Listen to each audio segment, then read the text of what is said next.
మేము మొన్న కన్నెపల్లి దగ్గర పోయి లక్షలాది మంది ప్రజలు రైతులు చూడాల్సిందిగా అని చెప్పేసి వాళ్ళకు టీవీల ద్వారా మీడియా ద్వారా వాళ్ళందరికీ చూపించినాం.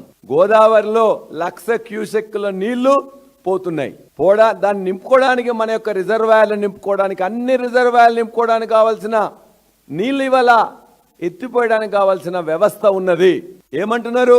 సుందిళ్ళ రిజర్వాయర్ బాగాలేదు, అన్నారం రిజర్వాయర్ బాగాలేదు, అందులో కొన్ని లీకేజీలు ఉన్నాయి కాబట్టి మేము ఎత్తలేమని చెప్పేసి కుని రాగాలు వలుకుతున్నాడు ఉత్తమ్ కుమార్ రెడ్డి. ఉత్తమ్ కుమార్ రెడ్డికి ఏమీ తెలీదు, రేవంత్ రెడ్డికి కొద్దిగా తెలిసినా ఇవాళ ఆంధ్రప్రదేశ్ ముఖ్యమంత్రి చంద్రబాబు నాయుడు యొక్క ఆదేశాలు మాత్రమే ఇక్కడ పాటిస్తున్నారు. ముఖ్యమంత్రి రేవంత్ రెడ్డి కాదు, ముఖ్యమంత్రి రేవంత్ రెడ్డి ఏమన్నా కొద్దిగా అటు ఇటు చేస్తే వెంటనే తన యొక్క మనిషి ద్వారా మొత్తం కూడా కంట్రోల్ పెట్టుకున్నారు.